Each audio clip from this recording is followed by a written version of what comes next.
The KwaZulu-Natal MEC for Transport, the ANC Siboniso Duma, has launched the province's Easter Road Safety Campaign. They're focusing on increasing driver safety awareness and making sure people don't drink and drive. Newzroom Afrika's Mthembu joins us now live from that briefing. Phila, good morning. What is the KwaZulu-Natal provincial government doing ahead of the Easter driving season? So, Stephen, it seems as if they've got quite a number of plans on that particular agenda that the MEC actually spoke about today. So he did say that they are going to be going hard on drivers who may be found not complying with the rules of the road, and especially what they are going to be looking out for is driver error. As you may know, Stephen, there have been many cases where drivers have been found on the wrong side of the law when it comes to the road. They have been either found driving under the influence of alcohol, overspeeding as well, or essentially breaking a certain road rule. The MEC did emphasize on that, and also mentioning there that they've also intensified the number of law enforcement officials that they're going to be working with this time around. That is one of the strategies that they are going to be implementing to ensure that they actually achieve quite pleasing results when it comes to the Easter holiday and road safety. Remember that KwaZulu-Natal actually leads with the road carnage that have been reported by the Transport Department nationwide as well. Remember that last year there were around 54 lives that were lost during the Easter holiday period, with the law enforcement saying that they are going to be intensifying the operations on the road. But this time around we are actually here in Mandeni. You'd remember that this is one of the areas where we have been seeing quite deadly road crashes. You'd remember that accident that actually happened last year where a truck collided with a motor vehicle and 8 people were actually killed from that particular accident. You'd also remember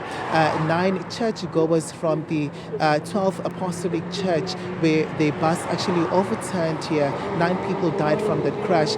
With this being brought here to Mandeni, it would be interesting to actually bring in the mayor from the Mandeni local municipality. Mayor, thank you so much for your time. It's quite important for you to have this campaign being launched here, I think, because of the road fatalities that have come out here in Mandeni.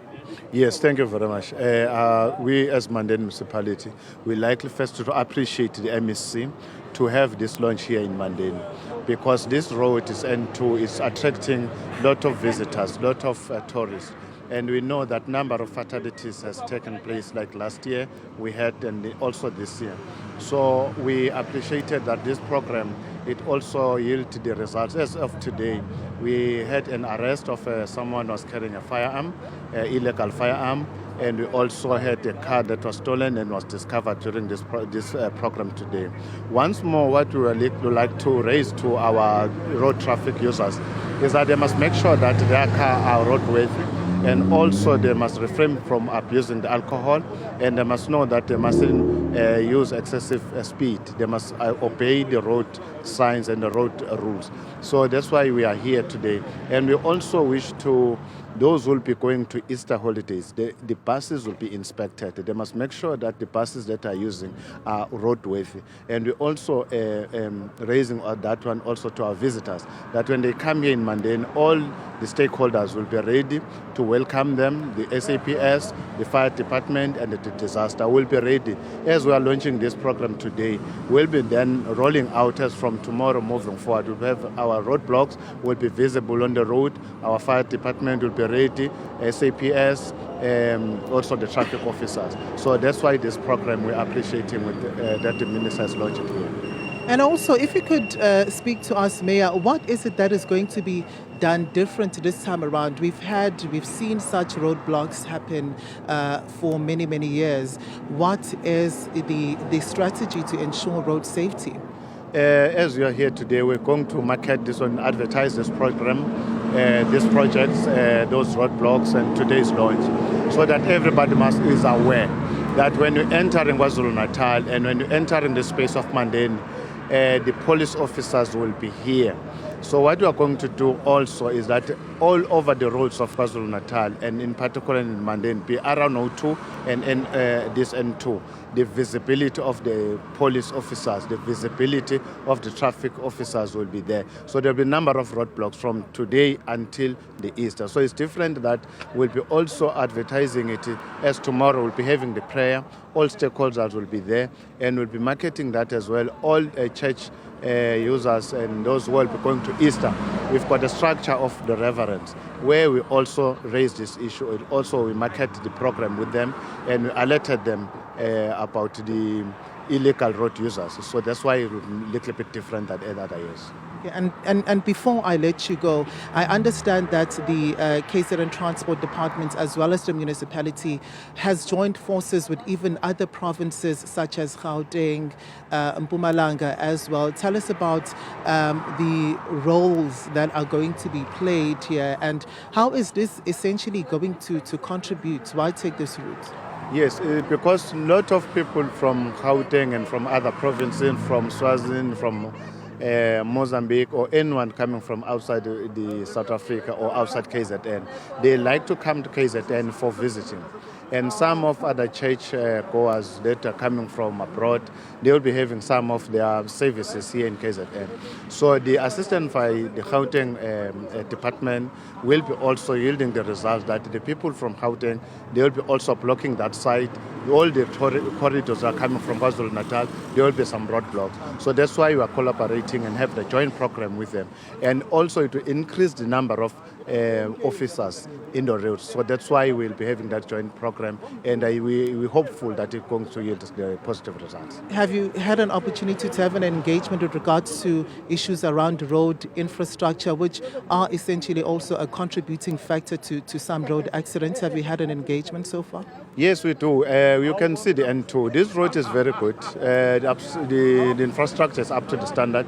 It's just that some other incident might be the causes of rain. At times might be the negligence by the drivers. Some might be the unroadworthy of some of the vehicles. So the infrastructure in KZN is up to the standard up to so far. It's just might be the problem of the road users. So we did engage that one. Maybe in the rural roads around our district, the issue might be the rains that we do have, because some of other infrastructure has been damaged by the floods as we encountered the floods this year. So while the department is engaging with us, and we've got a joint program to fix those defects in those roads that have been affected by the disaster. Thank you so much for your time, Mayor. That was the Mayor of the Mandeni local municipality, and also just speaking to us about their role when it comes to ensuring that the roads are actually safe throughout the Easter holiday, as we are expecting to receive, according to the KZN Transport MEC, that as from next week Thursday, they're expecting to start getting an influx of vehicles driving through the toll gates from as little as 1,500. So you can imagine with those particular vehicles having to be utilizing this particular road. They also did mention that there was also an arrest which was made here this morning. There was a driver that was found with a stolen vehicle and also with an unlicensed firearm as well. So they are just promising essentially that this time around things are going to be more stricter and zero tolerance for motorists who will be breaking the rules of the road.